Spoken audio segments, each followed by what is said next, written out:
Hello, my friend. Today I will tell you another long-forgotten legend. Close your eyes and let the magic transport you to Middle-earth. Our journey begins. In the days of peace that followed the War of the Ring, when the white tree blossomed in Minas Tirith and the dark towers lay broken, the land of Rohan breathed anew. Golden fields swayed beneath clear skies, and the riders of the Mark rode not to war, but to guard the peace that their valor had won. Yet even in such times the wind carried whispers, and shadows clung stubbornly to the corners of the world. It was in the Eastfold, where the land met the roots of the White Mountains, that strange tidings began to stir. In the villages of Windmere and Harrowdale, folks spoke in hushed tones of cries in the night, and hoofbeats on stone when no horse was near. Shepherds swore they saw figures darting through the mist at dusk, too swift for men, too tall for children. And then there were the vanishings. First a hunter, then a mason from Underharrow, then Lena's brother. Lena was a healer, known for her skill with herbs and her quiet strength. When her brother Cedric did not return from gathering mountain water, she waited, certain he would appear with some tale of delay. But 3 nights passed, then 7, and her hope faltered. King Eomer, now ruler of the Riddermark, heard these rumors. Though he wore the crown, he had not forgotten the feel of the reins nor the thrill of the ride. He summoned Eothane, a trusted friend from the days they rode beneath Theoden's banner. A seasoned rider, Eothane bore the long spear of the Eastfold and a scar beneath his eye, a mark from the Pelennor fields. "There is something afoot in the mountains," said Aylmer in the Golden Hall, his voice grave. "The folk fear to speak it aloud, but they remember. The paths of the dead lie not far from Harrowdale, and old tales rise quickly in men's minds." "You believe it more than tale?" Eothane asked, though his hand already rested on his sword hilt. "I believe it enough to send you," Eomer replied. "Go quietly. Find what stirs in the Eastfold, and if it is mere rumor, then let us rest easier." Thus Eothane departed from Edoras, and with him, at her own insistence, rode Lena. She wore no armor, but a cloak of mountain gray and a belt of healing herbs. She carried not a sword, but a silver-bladed knife her brother had given her, and in her eyes burned a fierce resolve. Their path took them through the winding roads of the Snowborn Valley, past green hills and singing brooks. The summer sun cast a golden hue over the land, but the closer they came to the mountains, the more uneasy the land seemed to grow. Birds flew wide of the cliffs. The wind carried no bird song, only the rustling of dry leaves and the faint echo of something deeper, far beneath the earth. By the 7th day they reached the edge of Harrowdale, where the road turned steep and narrow. The folk there were wary. An old man with a bent back warned them as they passed his gate. "The mountains do not sleep, nor do they forget," he rasped. "Best you turn back, riders. There's breath in the rocks, and it is not the wind." But Eothane pressed on, and Lina followed. They spent the night near Dunharrow, where ancient stones loomed like silent sentinels. There, Eothane woke before dawn to a sound, a hollow horn call echoing faintly through the ravines. But when he stood to listen, there was only silence. The next morning they climbed a narrow goat path into the higher passes, led by a shepherd who knew the way. The man spoke little, and when they asked about the disappearances, he would only shake his head. "Too many questions in these hills," he muttered. Some places are best left alone. At a bend in the trail, the shepherd paused. "There," he said, pointing to a crumbling path that veered off into the mist. "That leads to the old watchhold, abandoned for many years now. Some say it was cursed after the Red Plague. Others say worse." Eothane turned to Lena. "This matches what your brother's last message said. He went looking for the stone hall in the clouds. Perhaps he meant this place."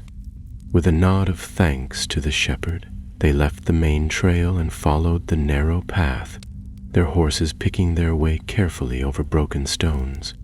The mist thickened, trees thinned, the air grew cold.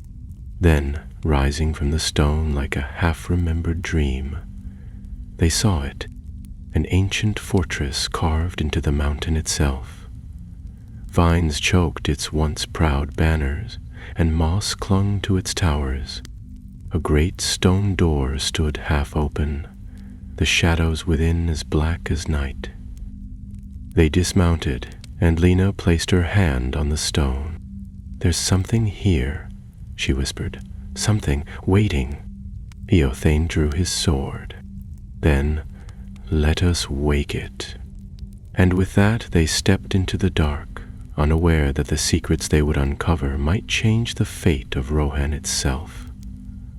The doorway loomed before them, a black mouth set into the mountain's face, flanked by crumbling statues of long-forgotten kings. Time had eaten away their features, and only the faint suggestion of helms and swords remained.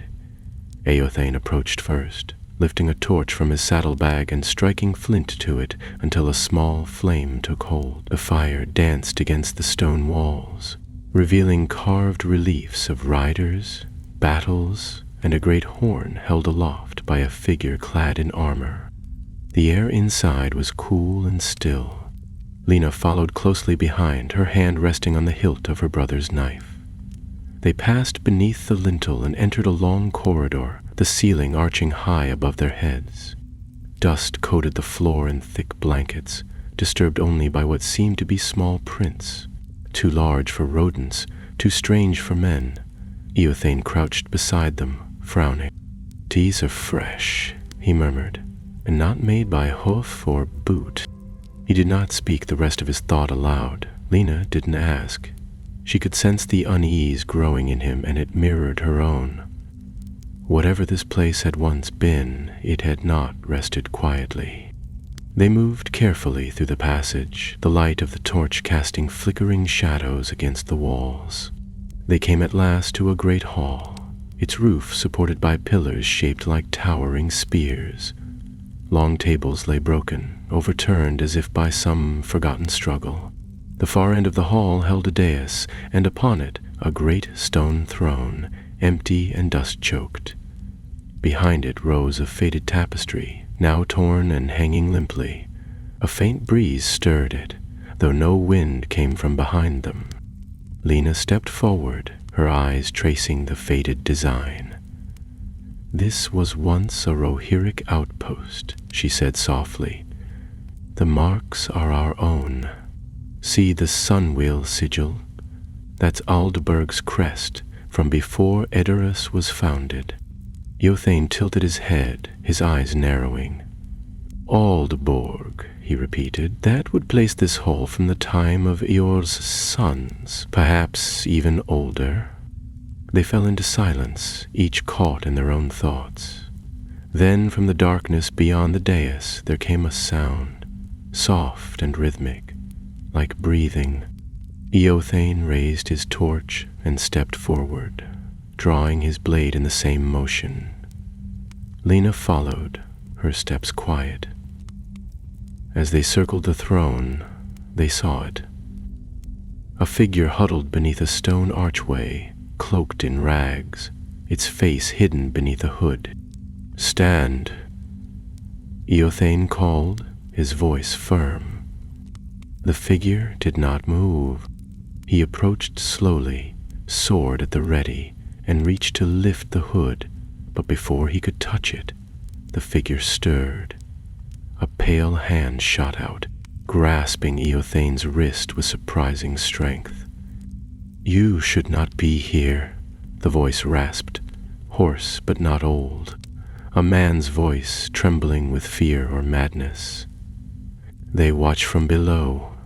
They are hungry still." Lena stepped forward. "Who are you?" she asked. "What do you mean?" The man's face emerged from the hood. A young man, barely older than herself, his cheeks sunken, his eyes wide and hollow. "I came for the horn," he whispered. "They said it was here, the horn of Aldburg, lost when the watchhold fell. But it's a curse, all of it."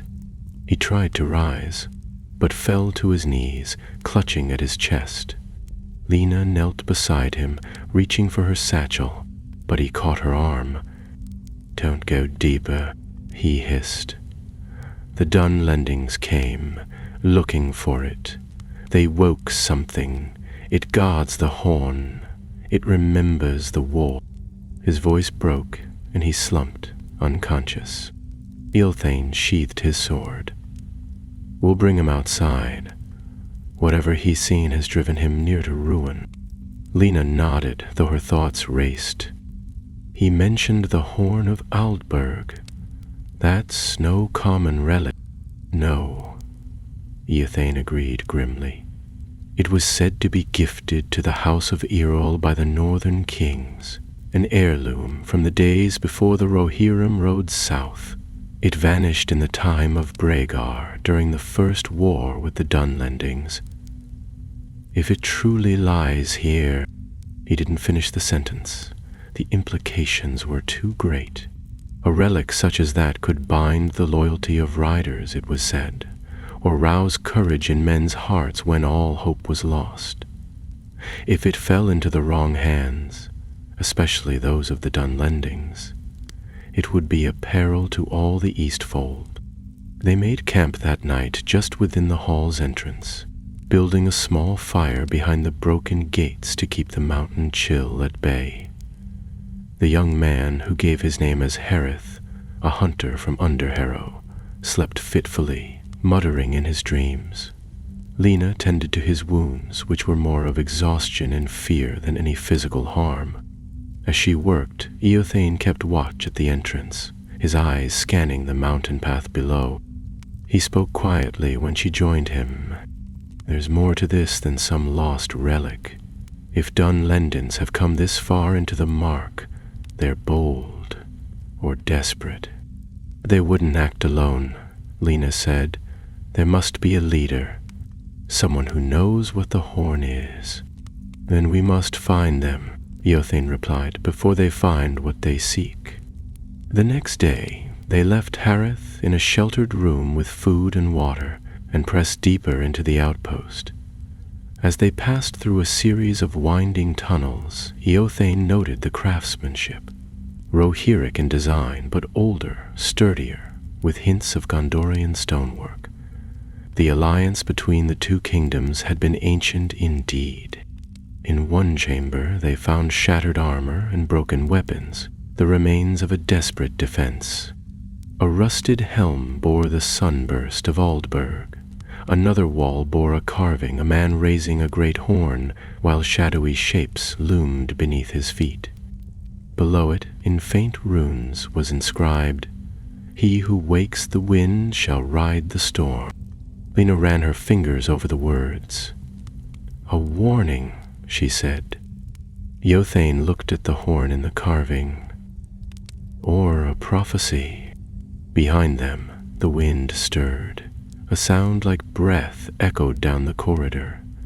They turned, swords and knife raised, but saw nothing. Yet far below something had stirred, and it had heard them. The wind died away as quickly as it had risen, leaving only silence in its wake. Lena exchanged a glance with Eothane, her grip tightening slightly on her knife. For a moment neither spoke. The air had grown heavier, as though something vast had turned its attention toward them, even if they could not see it. Eothane turned his torch outward and scanned the dark corners of the corridor, but nothing moved. The shadows held still, and the dust lay thick and undisturbed. Yet neither of them could shake the feeling that they were no longer alone. They pressed on, following the carvings along the wall, which seemed to form a continuous tale, an ancient story captured in stone. There were images of riders bearing banners through wild hills, of war with men clad in furs and painted with strange symbols, and finally, the figure of the horn-bearer once more, this time standing upon a battlefield strewn with the fallen. The horn he held glowed in the carving, etched with golden veins, and beneath it the sun rose behind the mountain. "It's more than legend," Lena said, brushing dust from the next panel with her sleeve. "The horn of Oldburg wasn't just ceremonial. If this is accurate, it was used in battle, maybe even turned the tide of it." Eothane nodded, his gaze fixed on the ancient stonework. "A horn that could inspire courage, perhaps more. If the Dunlendings believe they can use it, that may explain their presence here. But something else is guarding it. That much is clear." As they moved deeper into the tunnels, the air grew colder. Their breath began to fog in the torchlight. The path split and twisted, and they marked the walls with chalk to avoid becoming lost.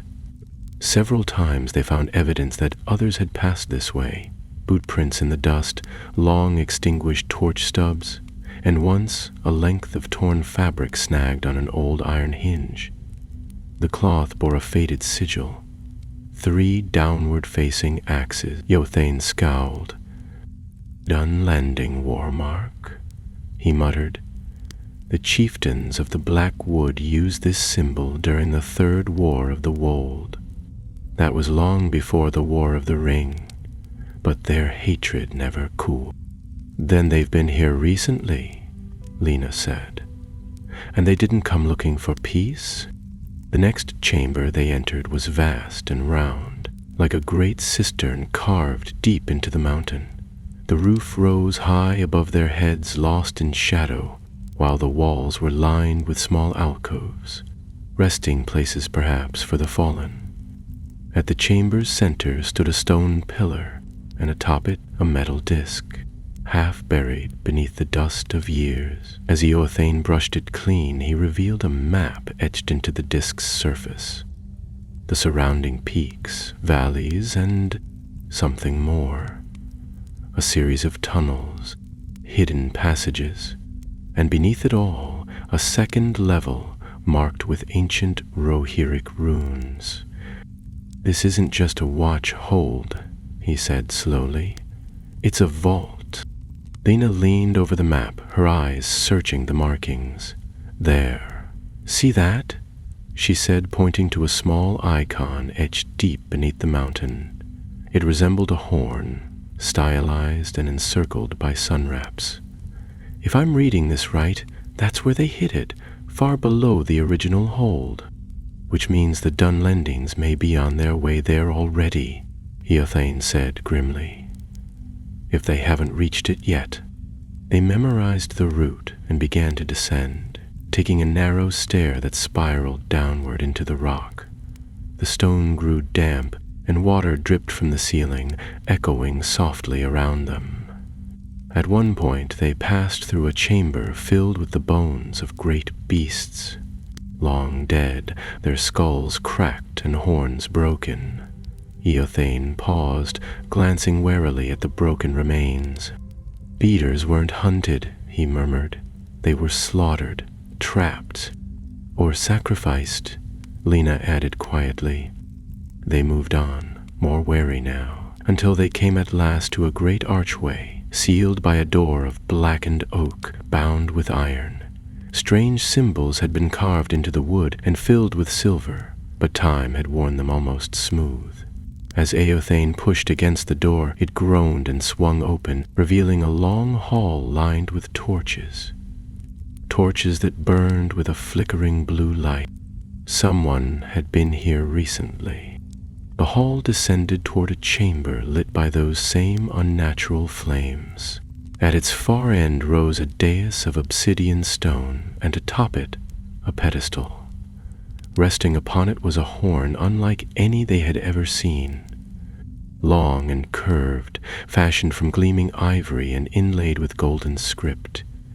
It shone with its own pale light, and for a moment neither Eothane nor Lena could move. The horn of Aldberg. There was no doubt in either of their minds, but they were not alone.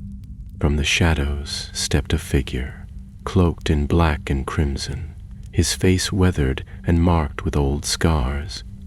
He wore a circlet of bone on his brow and carried a long, curved blade at his side. A Dunlending warlord, fierce and proud, his gaze burning with purpose. "You are late," he said, his voice cold and thick with accent. "But perhaps it is well. The horn belongs to no king of Rohan. It was taken from our ancestors, as were the lands your horse lords trample." Eothane stepped forward, his blade drawn. It was forged in Gondor and gifted to Eor the Young by Elendil's own line. "You have no claim on it." The warlord's lips curled into a sneer. "History is written by those with the loudest voices, but this horn will speak louder still." He whistled sharply, and from the shadows emerged a dozen warriors, Dunlendings, their faces painted with ash and blood. They held axes, spears, and short blades, and they moved into the chamber like wolves circling prey. Lena stepped beside Eothane, drawing her knife. "We can't let them take it." Eothane's jaw tightened. The warlord raised his hand, but before he could speak a word of command, the ground beneath their feet began to tremble. Dust drifted from the ceiling, and a low rumble echoed through the chamber. The warriors hesitated, glancing around uneasily. "What is this?" the warlord snapped, looking toward the dais. From behind the pedestal came a sound, a slow, scraping breath. Then, with a great heave, the floor cracked open, and something began to rise. A shape forged of shadow and old bone, taller than a man, with a helm carved like a skull and eyes that glowed like dying embers. It held no sword, yet the air around it seemed to cut like steel. The warriors cried out, some stumbling backward. The guardian of the horn had awakened, and now it would test who was worthy to wield it. For a moment, no one moved. The chamber trembled, and the blue torchlight flickered like a living thing, casting wild shadows across the stone walls. The guardian rose slowly from the cracked floor, its form both spectral and solid, as if forged from the essence of war itself. Tall and thin, it moved with the grace of a dead king, its armor bound in ancient wrappings, its helm smooth and eyeless, though two burning embers glowed deep within the sockets. A wind stirred from nowhere, coiling through the chamber like a serpent, and with it came a voice, not spoken aloud, but pressed into the mind like an iron brand. It was cold and heavy, the echo of old commands and forgotten oaths. Who comes to claim what was buried beneath blood and stone? The Dunlendings drew back, unsure, their weapons wavering. Even their warlord, though proud and defiant, showed a flicker of unease as he turned his gaze toward the figure on the dais. He stepped forward, lifting his blade, and spoke with a voice meant to sound strong. "We come to reclaim what was stolen. The horn belongs to our ancestors. The horse lords of the Riddermark are thieves and invaders. We are here to right what was wronged." The guardian tilted its head slightly. The blue flames flared higher, and the air grew colder still. "Then you shall be judged by the strength of your claim." Without warning it moved, fast, impossibly fast for a creature of such size. A sweep of its arm sent one of the Dunlending warriors hurtling backward into the wall. Another struck blindly, his axe glancing off the guardian's shadowy form as though slicing through smoke. The chamber erupted into chaos. Dunlending shouted and charged, their blades flashing, but none could land a true blow. The guardian passed among them like a storm, casting them aside, their cries echoing through the stone. Ethan did not hesitate. Sword drawn, he moved up the side steps toward the dais, aiming to reach the horn. If the guardian tested the worth of those who sought it, then perhaps seizing it would be the only way to prove himself. Lena followed close behind, her feet light as wind over rock, ducking beneath a flailing spear as a Dunlending fell backward across her path. The horn still sat upon its pedestal, untouched amidst a storm of battle, as though protected by some unseen will. "Do not touch it yet," Lena shouted, grabbing Eothane's arm just as he reached the dais. "It's not just a relic, it's bound to this place, to that guardian." Behind them, the warlord cried out in fury and struck at the guardian with his curved blade. The edge hit true for a heartbeat, biting into the shadowed armor, but the guardian merely turned, reached out with one spectral hand, and grasped the blade. It shattered like glass, and the warlord was flung across the chamber, his circlet flying from his brow. Breathing hard, Eothane turned to the guardian, who now looked toward him. The embers of its eyes flared brighter. "Whom among you bears the blood of Eorl?" the voice said, as if weighing his soul in invisible hands. "One has come in service, not conquest. One seeks not glory, but memory." Lena stepped forward, speaking clearly. "We seek it because it must not fall into the hands of those who would twist it. The horn is a symbol, yes, but also a call to unity, not war." The guardian stood still. The flames around the room bent toward the dais as if listening. Eothane reached forward, slowly, his hand steady. As his fingers closed around the horn, a gust of wind surged through the chamber, scattering dust and ash. The guardian raised its arms, but did not strike. Instead, the voice whispered once more, "Then sound it, heir of the mark. Let the mountain judge your purpose." Eothane lifted the horn to his lips. It was lighter than he expected, though his hands trembled slightly as he brought it to his mouth. He drew breath and blew. The sound that followed was not loud, but it was deep. It rolled through the chamber like thunder trapped in stone, rising in pitch until it echoed far into the tunnels above. The flames turned golden. Dust fell from the ceiling. The ground seemed to hum. Then came an answering cry. Far above, outside the mountain, the horns of the Rittermark sang in reply. Lena gasped and turned toward the chamber entrance. Eothane lowered the horn, his face pale. "That came from the pass," he said, his voice quiet. "We're not alone."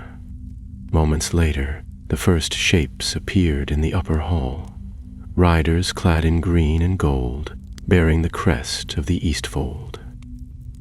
They came in pairs, descending cautiously, swords drawn.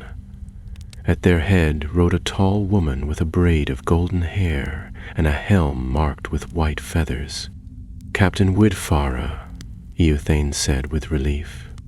"You heard the horn." "We saw the light on the mountain and followed it," Widfara said, her gaze flicking to the guardian, which now stood motionless beside the broken pedestal. "What in the name of the Valar have you stirred?"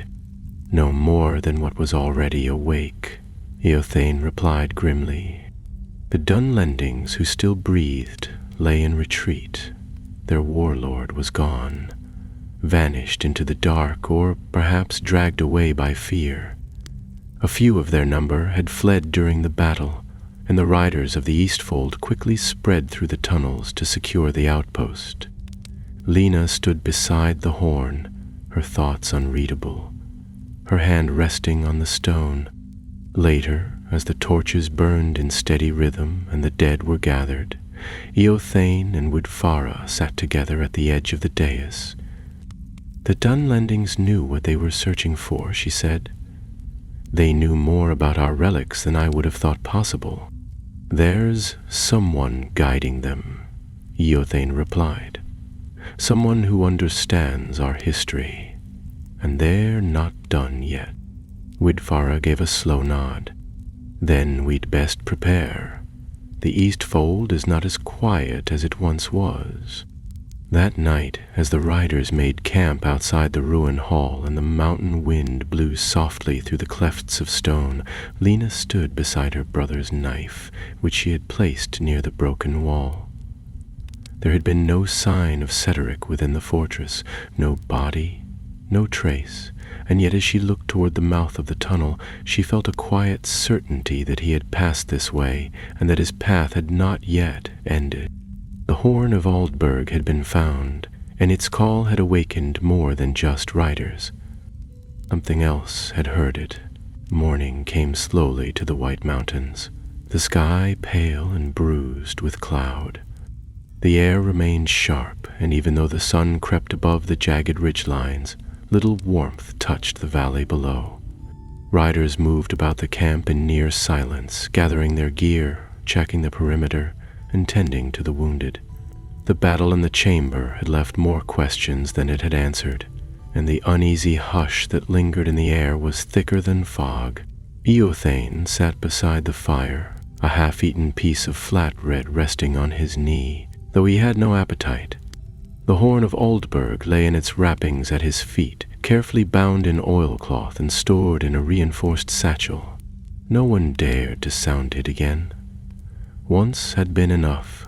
Its echoes had carried for miles, and they all knew that what it stirred might not be so easily returned to slumber a second time. Lena knelt across from him, pouring hot water into a small cup. She had not slept, though she had refused to speak of it.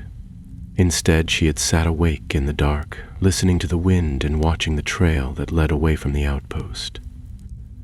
Eothane had noticed her fingers tracing the hilt of her brother's knife more than once. He didn't press her with questions. She would speak when she was ready. Woodfara approached as the sun rose fully, her armor newly cleaned, though a gash across her pauldron had yet to be mended. She carried a map case and wore a grim look, one that told of bad tidings before she even opened her mouth.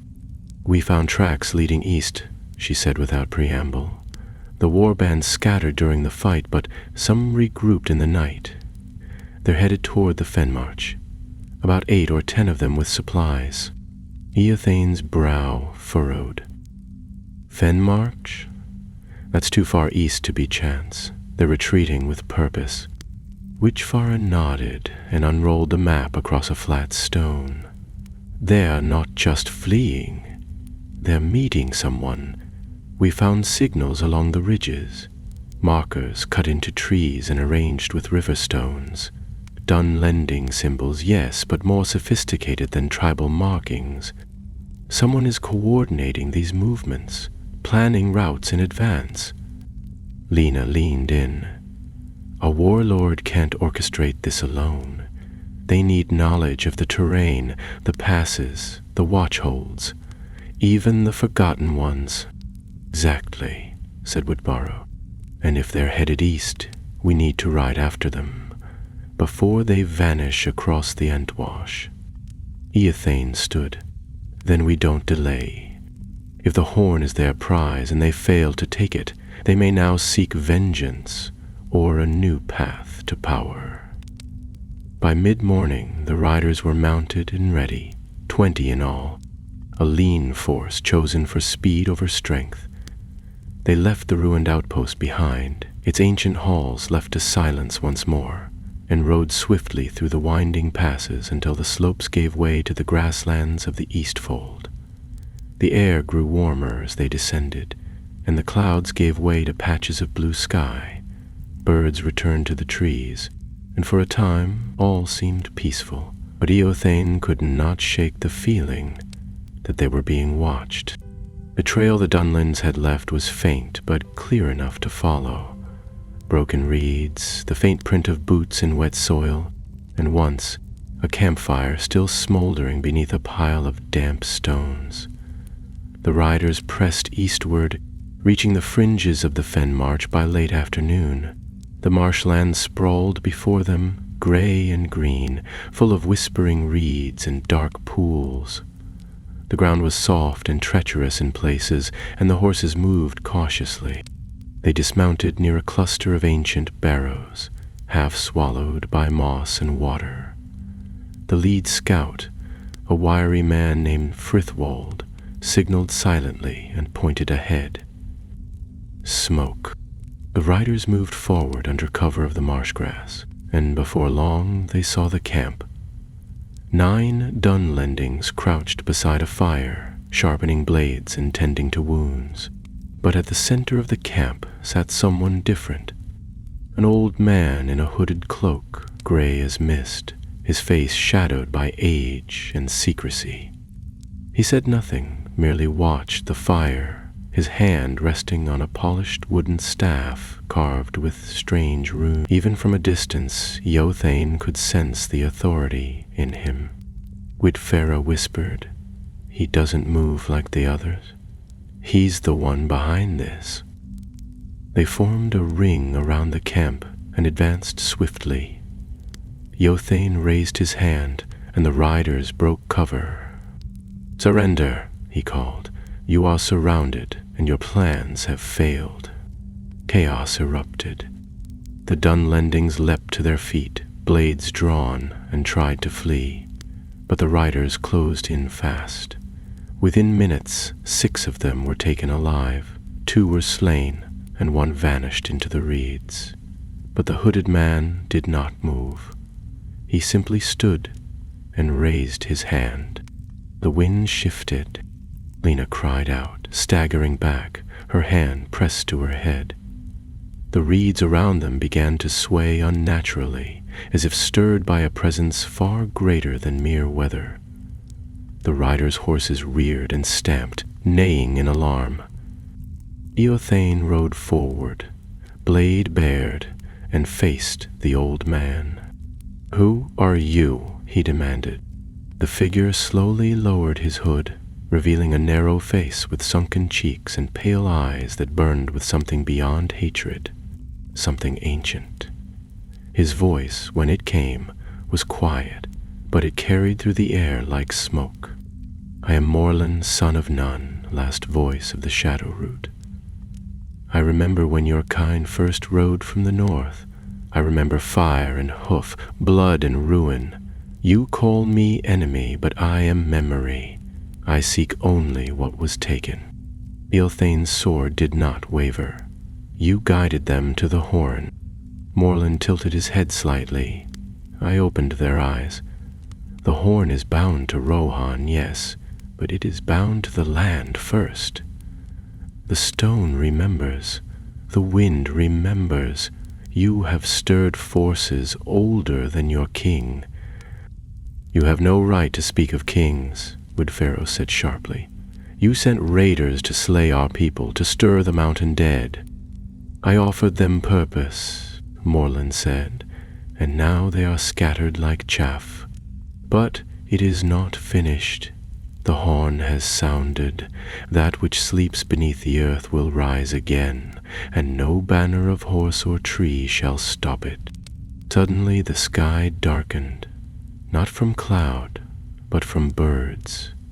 A great flock of black-winged crows poured from the trees behind them, shrieking wildly as they circled the camp.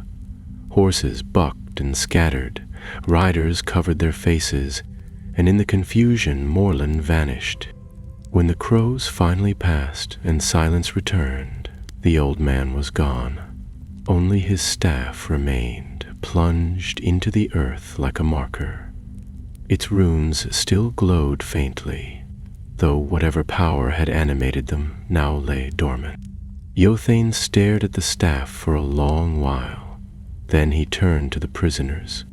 "We need answers, and we need them now." The captured Dunlending sat huddled near the edge of the marsh, their wrists bound and their eyes shifting constantly from the reeds to the riders around them. They looked less like warriors now and more like fugitives, mud-streaked, exhausted, and rattled by the spectacle of Morland's disappearance. A few muttered in their own tongue, casting glances toward the carved staff still planted in the ground. No one dared touch it. Eothane stood over them with his arms crossed, his expression stern but measured. He was no stranger to prisoners of war, and he knew that cruelty bore little fruit. What these men needed now was fear, or hope, strong enough to make them speak. Widfarer knelt beside the eldest of the group, a scarred fighter with gray streaks in his beard, and the look of a man who had seen too many winters. "You followed him willingly?" she asked, her voice low and edged. "You let that shadow of a man guide you through the sacred lands of Rohan into a tomb not even our own kin disturb." The Dunlendin spat in the mud and gave a tired laugh. "He gave us purpose. Your people would see us rot in the hills, our tongues silenced, our names forgotten.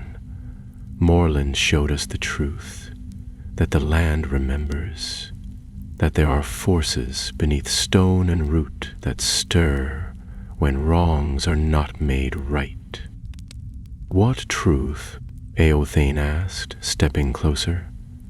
"That vengeance is worth more than peace? That your hatred is worth more than your people's lives?" The man's eyes narrowed. "You think we came only to steal? You know nothing of the bargains made beneath your very feet. That horn, it was not forged by your kings, it was found and stolen." Lena, who had stood silently at the edge of the gathering, turned her head slightly at those words. "What do you mean, stolen?" The prisoner looked at her carefully, perhaps weighing whether she might understand more than the others. Before Aldborg, before the Eorlingus, the lands between the White Mountains and the Entwash were home to our ancestors. They spoke with the wind, walked with the trees, and in the heart of the mountain they heard a sound, the deep calling of the world. That sound became the horn. It was shaped by our seers, carved from the bone of a beast long buried beneath the peaks, a beast older than all your songs. The horn was not a weapon, it was a key. "A key to what?" Eothane asked, his voice sharp. The man lowered his eyes. "To the voice that sleeps beneath the mountain, the one that can summon the roots of the world and stir the dead to heed its call." Silence followed his words. Even the reeds seemed still, as if listening. Eothane stepped away and motioned for Widfera and Lena to follow. They moved a short distance from the prisoners, stopping beneath a crooked willow that grew on firmer ground. "If what he says is true," Widfera murmured, "then we've disturbed something that was never meant to be touched. A relic tied not just to our people's history, but to the mountain itself." "It could be a lie," Eothane said, though he sounded uncertain. "It could," Lena agreed. "But we've all felt something stirring since we entered those halls. I saw the flames bend toward the horn. I heard the wind speak my name when the guardian rose. There is more to this than warbands and old feuds." Eothane looked toward the horizon, where the sun had begun to slip behind the mountains, casting the marsh in golden shadow. "Whatever it is," he said slowly, "we can't leave it for others to stumble upon. We need to go back." Widther raised a brow. "Back to the vault?" "No," he said. "Back to Edoras, They returned to the capital 2 days later, riding hard through the green hills of the Eastfold. The horn of Aldborg was kept wrapped and hidden, carried by Eothane himself, never leaving his side.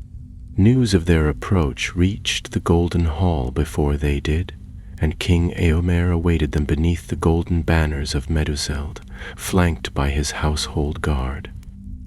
Eothane knelt before the throne and laid the horn upon the steps, unwrapping it in silence. The king's eyes widened slightly, but he did not speak at once. Instead, he stepped down from the dais and took the horn in his hands, as though testing its weight, its truth. "Where did you find it?" he asked, his voice even. "In the ruins of the mountain watchhold above Harrowdale," Eothane replied. "Hidden beneath stone, guarded by something not of our time." Whitefara stepped forward. "The Dunlendings knew it was there. They were led by a man called Morlin, a sorcerer or priest of some old order. He stirred the mountain spirits. He seeks more than a relic. He seeks to awaken what sleeps beneath." Eomer's gaze darkened. A shadow growing in the east, and now a voice stirring in the roots of the mountains. "The War of the Ring is barely behind us, and already new dangers rise."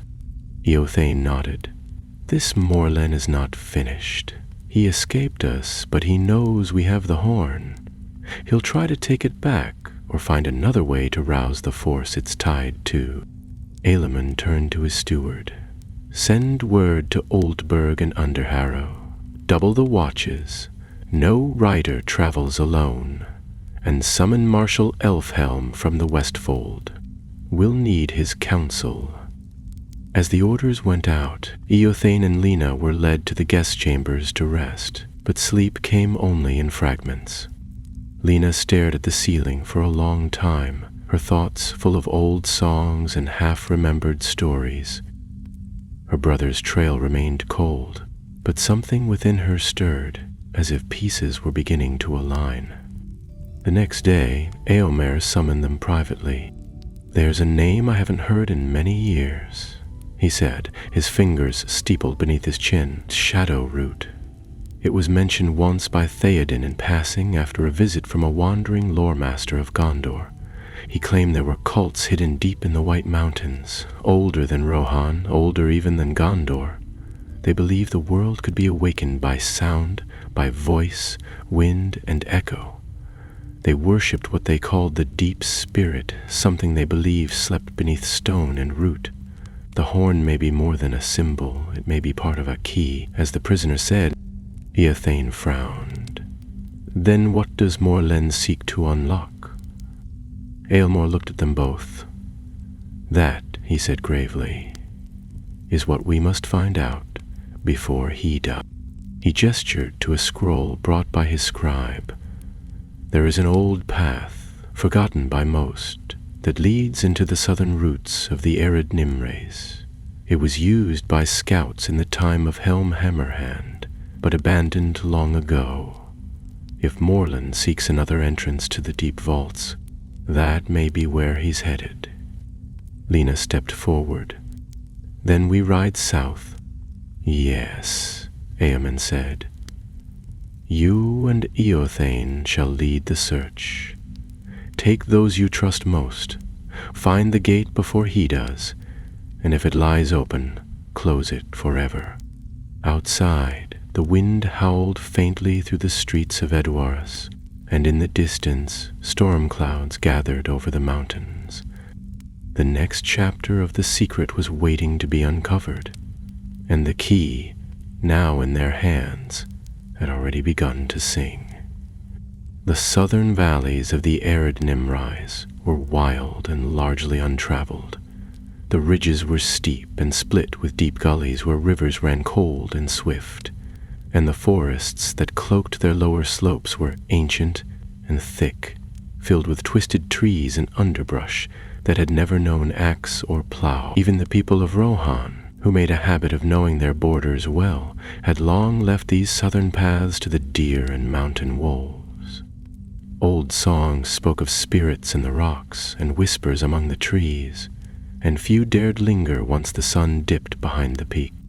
Eothane and Lena departed Edoras within a day, joined by 6 trusted riders from the East Fold. Frithwald the scout, tall and sharp-eyed, Beoman silent and strong, twins Edric and Elric, known for their skill with bow and blade, and 2 young riders, Hilda and Fastrid, whose courage had been proven in the skirmishes of the Wold. The Horn of Aldburg rode in a leather-wrapped satchel across Eothane's back, though none dared ask to see it again. Their route took them through Dunharrow once more, where Lena paused at the edge of the ancient standing stones. She placed her hand on one of them, her eyes distant, and Eothane knew she was thinking of her brother again. He waited without speaking. When she turned to rejoin the group, her face was set with quiet determination. By the 3rd day they had left the villages far behind, and the land began to change. The grass gave way to thistle and bramble, and the trees grew thick and close. The road they followed was barely more than an animal trail, half swallowed by moss and fallen branches. Frithwald often rode ahead, marking the ground and returning with signs of old campsites and hidden pathways carved into the hillside. Sometimes he found strange symbols scratched into bark or etched into stone, marks none of them could read. Always he returned with the same report. Someone had passed this way before them, and not long ago. On the 4th night, they camped beside a narrow stream that wound its way down from the higher cliffs. The water was cold and fast, but clean, and the horses drank deeply.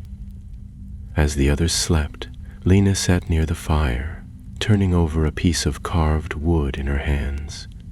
It had been left at their last stop, placed deliberately upon a stone with a sprig of dried yarrow tied to it. The carving was crude but clear, a horn encircled by what looked like roots or veins. She showed it to Eothane in the morning.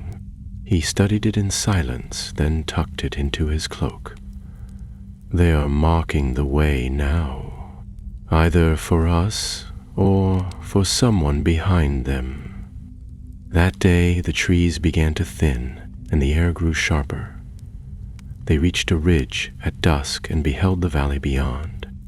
A deep bowl of land stretched out before them, ringed on all sides by cliffs and jagged hills. In the center of it, hidden beneath a low canopy of trees, was a stone platform, weathered and overgrown, yet still visible in the fading light. It was circular, ringed with standing stones carved with runes far older than the moss. A dark cleft yawned in the cliff face behind it, half veiled by hanging ivy. Smoke curled faintly from a crevice near the cave mouth. "That's it," Frithwald murmured. "The gate." They descended under cover of darkness, leading their horses carefully down a narrow switchback trail. At the valley floor, they left the mounts tethered and approached on foot. The standing stones loomed tall, their surfaces slick with age and lichen. The runes glimmered faintly under the moonlight, though no torch or fire lit them. Lena stepped closer, brushing her fingers across one. "These aren't Rohirric," she whispered, "nor Gondorian. This script is something older. I saw similar symbols in the vault beneath the watchhold, carved near the Guardian's resting place." Eothane crouched beside the platform. "There's no sign of guards, but someone's been here. The fire is no more than an hour dead. They could be inside." Frithwald crept to the cave entrance and peered within, returning moments later. "There's a stair, carved from the mountain. It winds down, deep, but it's open. They didn't hide it." "Then they want to be followed," Beoman said, frowning. Eothane nodded slowly. "Or they don't believe anyone would dare." They entered the cave at first light.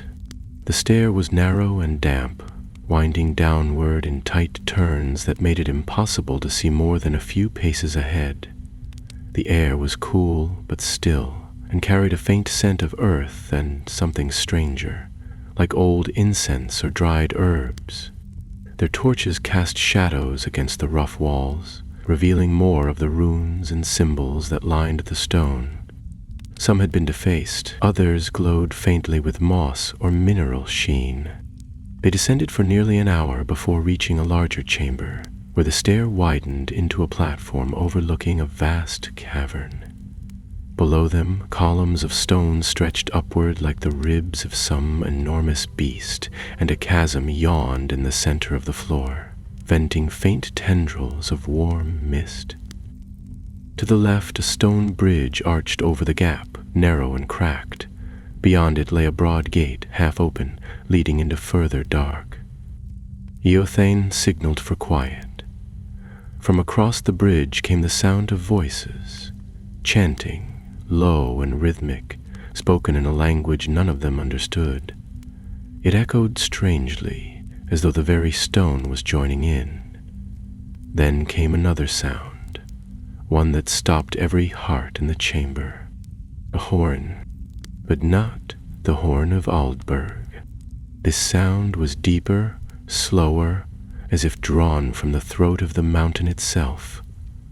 It rolled like thunder, but not in anger. It was a call, a summoning. Eothane's eyes widened. "They've found another." "No," Lena whispered, her face pale. "They've awakened it." Even as she spoke, the chasm began to glow with a dull red light. The mists churned and rose higher, and the bridge began to tremble beneath their feet. Stones cracked. Dust fell from the ceiling. Then, from the gate across the chasm, figures emerged, cloaked and hooded, moving slowly and reverently. At their head walked Morlun. He raised his arms and turned toward the chasm, his voice rising above the chant. "The deep one stirs, hear its breath, the roots of the world awaken." The riders drew their weapons. Eothane stepped forward and drew the horn of Aldburg from its satchel. "If it is to answer," he said grimly, "then let it answer us." Eothane's fingers curled tightly around the horn, the polished surface cool beneath his skin. The echo of the other horn's call still lingered in the cavern, a deep tremor in the bones of the earth that neither torchlight nor steel could banish. Before him, Morlun's followers formed a ring around the chasm, their chanting fading to a breathless hush. The old man himself stood tall despite his age, his hands raised in reverence, as if the mountain itself had heard his prayer. The red light from the chasm pulsed like the beat of a great buried heart. Lena stared at it with wide eyes, her face drawn and pale. "This is not just ritual," she said, her voice tight. "There is something beneath us, something living." The bridge trembled again. Dust trickled from the high ceiling of the cavern, and a low groan echoed from below, like stone grinding against stone. Frithwald and the other riders shifted uneasily. Fostred whispered a curse under his breath, but Eothane raised his hand for silence. "If we sound our horn now, we challenge whatever is waking," Widvar said. "But if we wait, we may not get another chance." "They've awakened something unnatural," Eothane replied. "We can't let it rise. Whatever this deep one is, it must not leave this place." He turned to Lena. "Can the horn stop it?" She hesitated, the firelight reflecting in her eyes. "I don't know, but I believe it was made to guard the living from what lies beneath. If it has any power left, it must answer that call." Eothane brought the horn of Aldburg to his lips once more, but this time he did not blow it with hope. He did not think of banners or battles or glory. He thought of the land, the fields of the Eastfold, the rivers that wound through Aldburg, the wind in the grass, he thought of Theoden King, and all those who had fallen so that others might live in peace. He thought of the mountains, not as a place of fear, but of memory. And then he sounded the horn. The note rang out, sharp and clear, rising like a sword into the air. It cut through the heaviness of the cavern like dawn through shadow.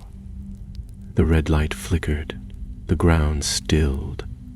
Morlen lowered his arms and turned slowly to face them. His expression, for the first time, faltered. "No," he whispered. "You do not understand what you call upon." The riders drew their blades.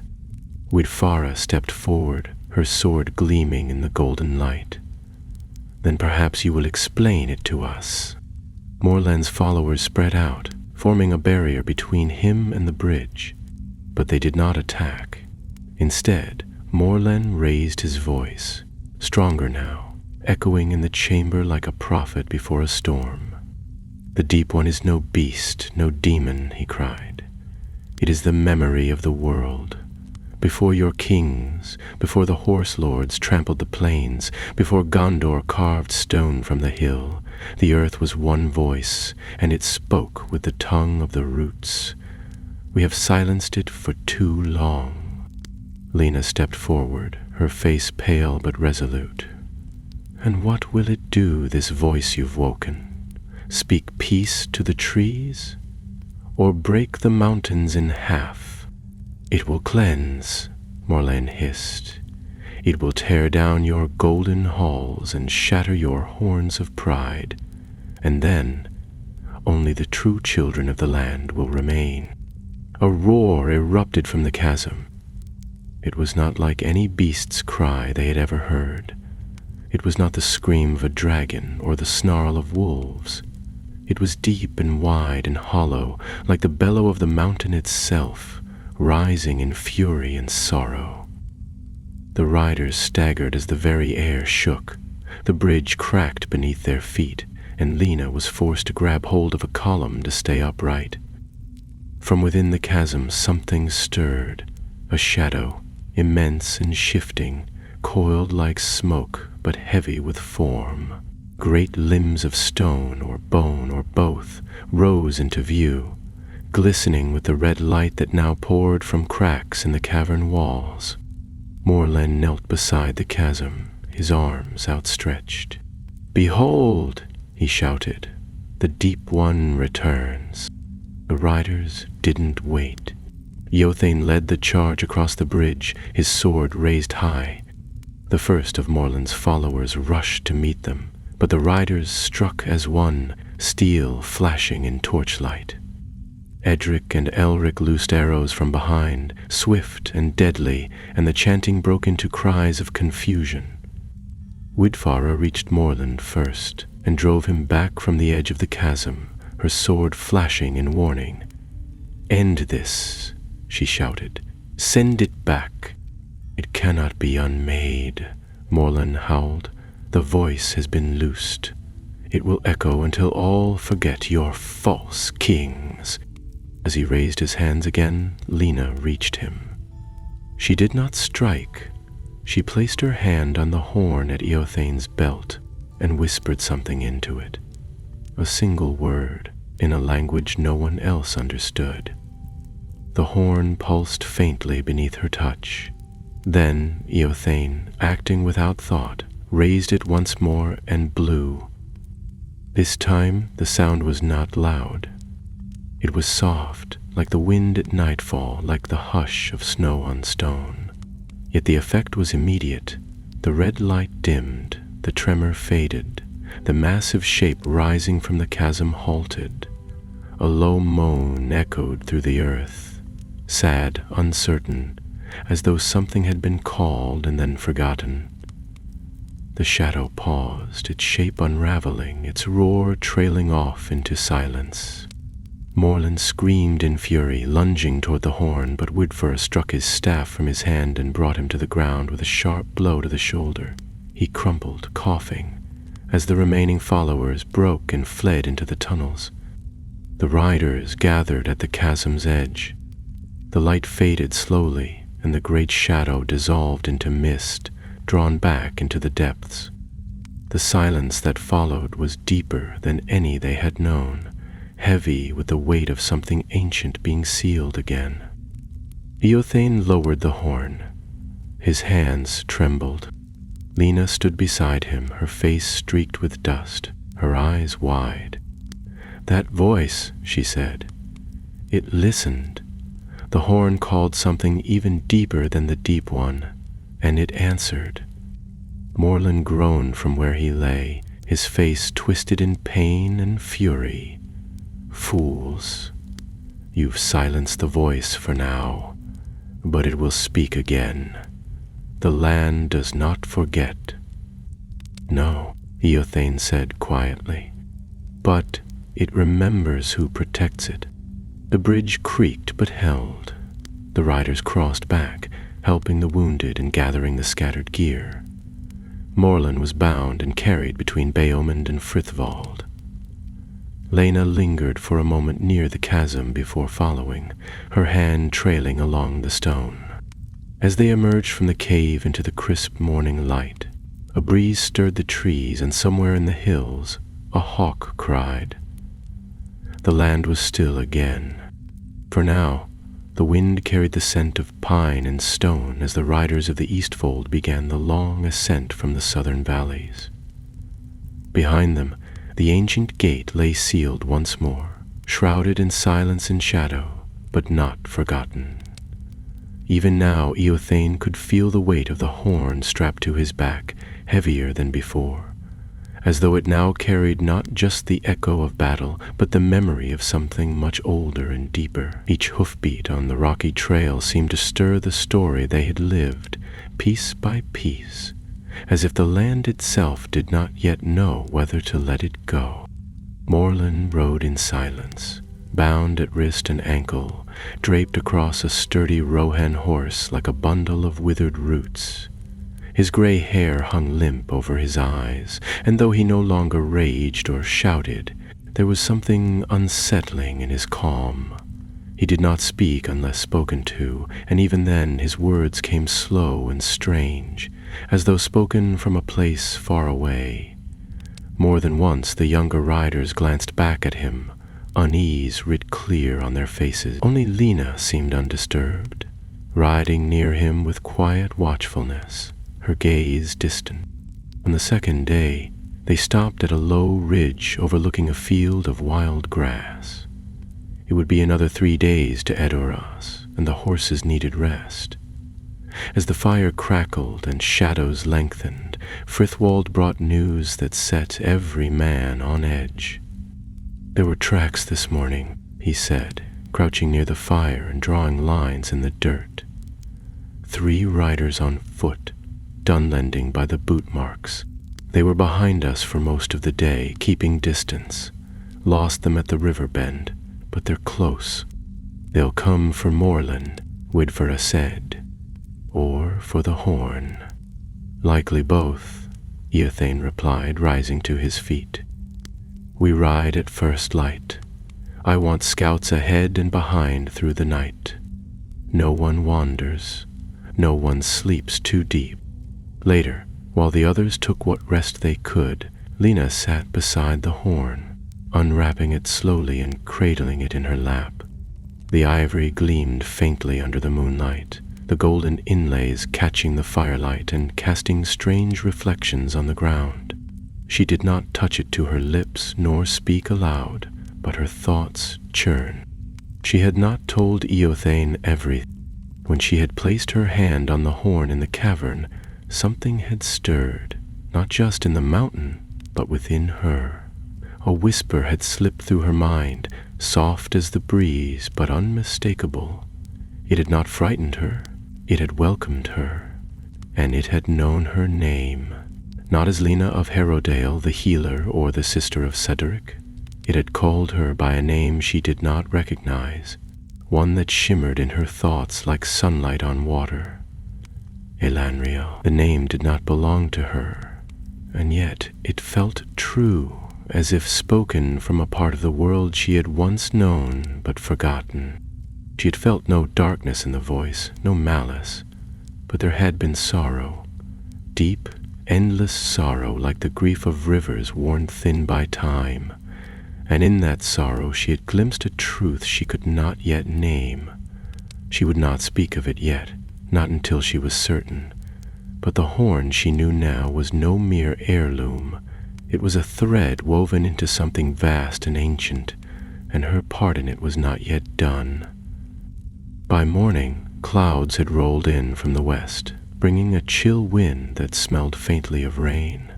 The riders set out again, keeping close ranks, their eyes scanning the hills. Morlun rode without complaint, though he had not eaten and still refused water. His lips moved constantly now, not in speech, but in silent recitation, prayers or memories none could say. Eothane kept him within reach, unwilling to risk any misstep. They passed through old grazing lands, long abandoned. Scattered stones jutted from the grass like broken teeth, and the wind whispered through them with an eerie hush. Just past midday, Frithwald returned from his watch with urgency in his eyes. "They're closer," he said. "2 Dunlendans for certain, armed, following at a faster pace. I doubled back, but they're skilled, kept to cover. We may be ambushed before nightfall. Then we make for Earlsmead," Eothane said. "We can take shelter in the ruins." By dusk, the riders reached the old way station, little more than a cluster of stone walls and a roofless stable from the days of Brego.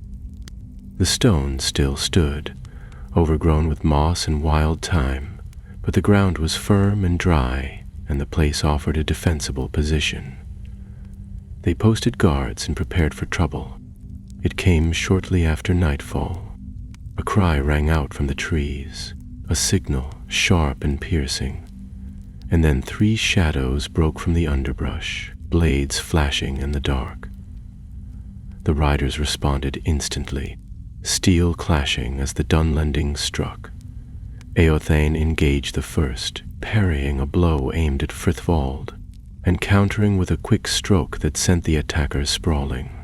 Fastret brought down the second with a well-placed spear thrust. The third, cloaked and hooded, rushed for Morlun. Lena saw it before the others and shouted a warning. She hurled a rock, striking the man's arm as he drew a dagger, and in the instant he faltered, Beam tackled him to the ground. The fight was over in moments. They stood panting in the dark, the firelight flickering over their faces. 2 attackers lay dead. The third was bound tightly and thrown to the ground beside Morlun, who watched him without expression. "This one knows you," Eothane said, turning to Morlun. The old man looked at the prisoner, then slowly shook his head. "He was a pupil. He failed. His loyalty means nothing now." "Tried to kill you," Woodfare muttered. "He risked his life to silence you." "Because I carry the burden of truth," Morlun replied calmly. "He would rather the world burn than see it reborn. He fears the voice beneath the stone, where he feared what it made you become," Lena said. Morlun looked at her for the first time in days. His gaze was tired, but there was something else behind it now. Recognition. "You heard it, didn't you?" he said softly. "You spoke its name." "I don't know what I said," Lena replied, though her voice wavered. "Only that it listened." Morlun nodded slowly. "Then it has chosen, not me, not them, but you." He leaned back against the stone and closed his eyes. They kept a fire burning all night. No more attackers came. In the quiet hours before dawn, Lena walked the perimeter alone, her cloak pulled tight against the cold. The stars had returned, glittering above the hills, and in the east, the sky had begun to pale. She felt something stir in the wind. Not a voice, not a song, but an invitation. The secret of Rohan was not finished yet. It had only begun to speak. The dawn broke pale and quiet over the ridges of the arid Nemres, washing the land in a soft silver light that seemed to hold its breath. The riders stirred slowly around the dying fire, faces drawn but resolute after the restless night. Morland remained seated against the ancient stones of Earlsmead, his eyes half closed, lips moving faintly as if reciting some long-forgotten prayer or spell. There was a weight to the air, a sense that the earth itself was listening, waiting. Eothane stood apart, gazing toward the east where the sun rose behind distant mountains. The horn of Aldburg hung from his belt, its polished surface catching the first light and gleaming with a quiet, steady glow. The horn was no longer merely a symbol of Rohan's strength. It was a key, a beacon, and perhaps even a warning. Lena approached him silently, her steps soft on the grass. Her face was pale but calm, the flicker of doubt from the night before replaced with a quiet certainty. She reached out and touched the horn briefly, feeling its cold smoothness beneath her fingers. "The land remembers," she said quietly, "and now it is waking." Eothane nodded. Morland's words weigh heavy. This voice beneath the mountain, whatever it is, does not sleep lightly anymore. If we do not act soon, it may rise beyond our control. The riders packed their gear swiftly and mounted their horses, moving down from the valley and back onto the winding trails that would lead them toward Edoras. Their pace was brisk but cautious, every shadow and distant sound setting nerves on edge. The hills themselves seemed alive with whispers, the rustle of leaves, the distant cry of birds, and the ever-present murmur of the wind threading through the trees. As they neared the foothills, a scout rode swiftly ahead and then turned back, urgency in his voice. "Riders from Altaburg, a large company moving fast, banners raised. They come to meet us." Eothane's heart tightened. "Prepare yourselves. They may be friends or they may be enemies. Either way, we must be ready." From the crest of a hill, a troop of riders appeared, riding hard with the eagerness of news and the weight of expectation. At their head was a figure familiar and commanding. Marshal Elfhelm of the Westfold, his armor shining in the morning light, his eyes sharp as the hawk's. "Eothane," Elfhelm called as he reined his horse to a stop beside him. "The horn is found, and you hold it. King Eomer sends his thanks and grave counsel. He fears the shadow in the mountains grows deeper still. We must ride to Edoras without delay." The two men exchanged hurried words as their forces merged, and soon the great host made its way to the capital. Word spread quickly through the streets as the riders entered the gates, and the people watched with awe and trepidation.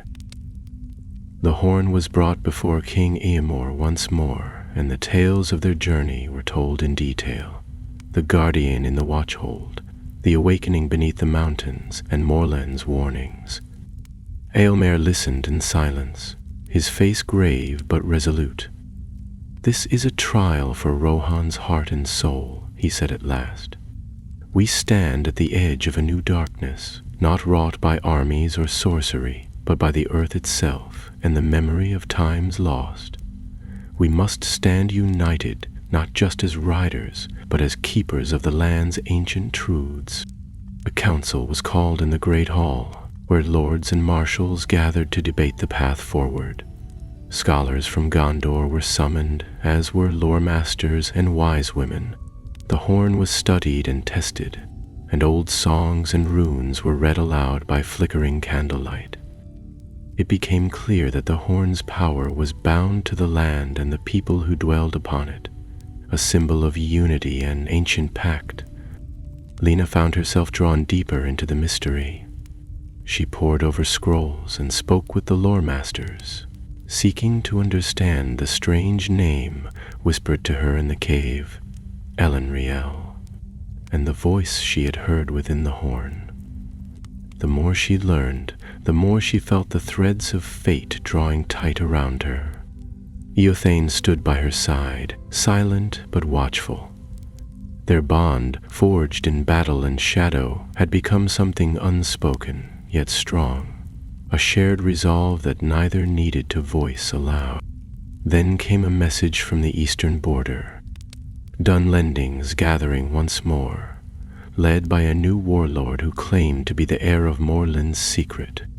His forces were larger, fiercer, and more desperate than before. He rode beneath a banner black as night, adorned with symbols that chilled the heart. Rohan prepared for war.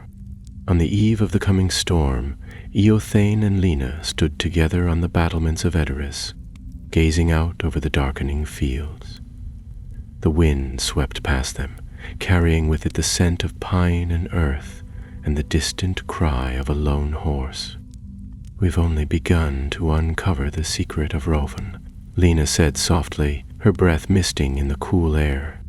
Eothane nodded, tightening his grip on the horn's strap. "But whatever comes, we will face it as one." The stars emerged, one by one, over the ridges, shining like ancient eyes watching over the land they both loved. And beneath them, the secret stirred still, waiting for the day it would no longer be silenced. The following days passed in a haze of preparation and unease. The news of the rising Dunlending warband spread swiftly throughout Rohan, carried by the swiftest riders from the Eastfold to the Westfold, reaching even the distant outposts beyond the Entwash.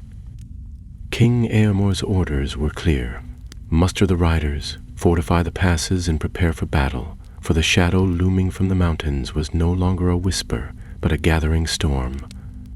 In the training fields outside Edoras, horses snorted and stamped in restless anticipation, their riders drilling swordplay and spear thrusts with the grim focus of warriors facing a threat unlike any before. The horn of Aldburg hung at Eothane's side as a constant reminder of the journey that had brought them here, and the secret it guarded. Lena moved among the camp, tending the wounded and the weary, her healing hands sought by many, yet her eyes distant, always searching. One evening, as the sun dipped behind the rolling hills and painted the sky with hues of blood and gold, Eothane and Lena met beneath the shadow of the great white tree in Medusal's courtyard. The crowds had thinned, and a hush settled over the city, as if the very stones held their breath in anticipation. "There is something I must tell you," Lena said softly, her gaze steady despite the storm raging within. "Since that day in the cave, the horn has spoken to me in dreams. It calls me by a name I do not fully understand. Elendil. I feel a part of this secret, more than I ever thought possible. The horn chose me as its voice." Eothane studied her face, seeing the weight of the truth she bore. "You are part of this tale, Lena," he said quietly. "More than just a healer or a sister seeking her lost brother. The land itself seems to recognize you." Their moment was broken by the sudden arrival of a rider bearing urgent news. Breathless and grim, he handed Eothane a sealed scroll stamped with the royal crest. "From Aldburg," Eothane said, breaking the seal swiftly. His eyes scanned the words and a shadow crossed his face. "The Dunlendings have taken the pass of Lamadan. They are moving swiftly toward the Fen March and beyond."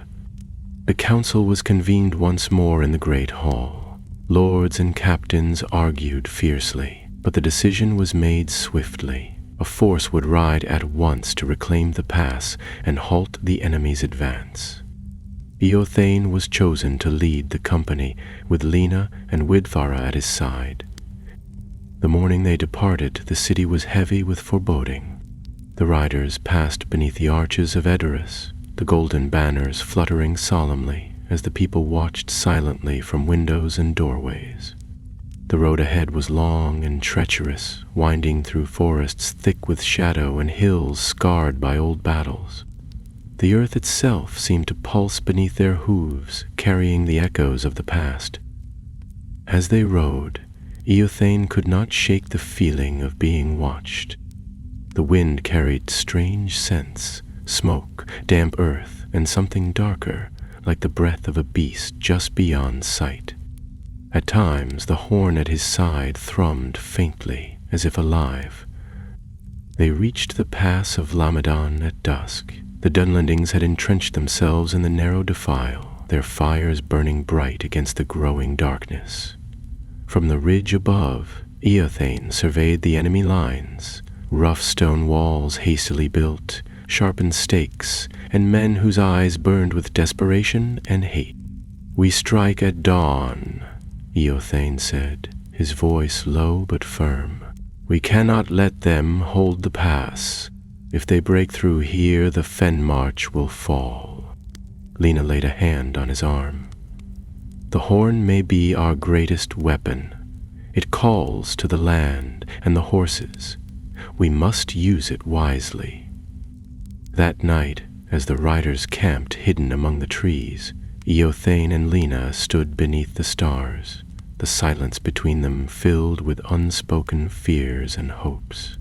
The world seemed poised on a knife's edge, and the secret of Rohan whispered on the wind like a promise or a warning. When dawn broke, the attack came swift and fierce. Eothane sounded the horn of Aldburg, its clear, resonant note rising over the valley like a battle cry from ages past. The horses shied and pawed, their riders galvanized by the ancient call.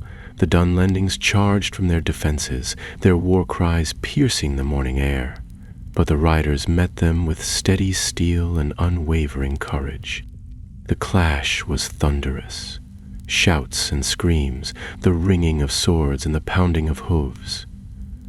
Eothane fought with the strength of a man defending not just land, but a legacy older than any war. Beside him, Lena moved with grace and purpose, tending the fallen and weaving through the fray to offer healing and hope. As the battle reached its height, a tremor ran through the earth, and a low rumble echoed from the distant mountains. The riders faltered for a moment, eyes turning toward the sound. From the forest beyond, a great shadow moved, vast and terrible, a living storm born of stone and root, roused by the horn's call and the desperation of men. The secret of Rohan was waking once more. The earth trembled beneath the thunder of hooves and the clash of steel, and the great shadow loomed nearer, a colossal shape that seemed forged from the mountain itself. Its limbs were like ancient roots, gnarled and twisted, and its eyes burned with a fierce, sorrowful fire.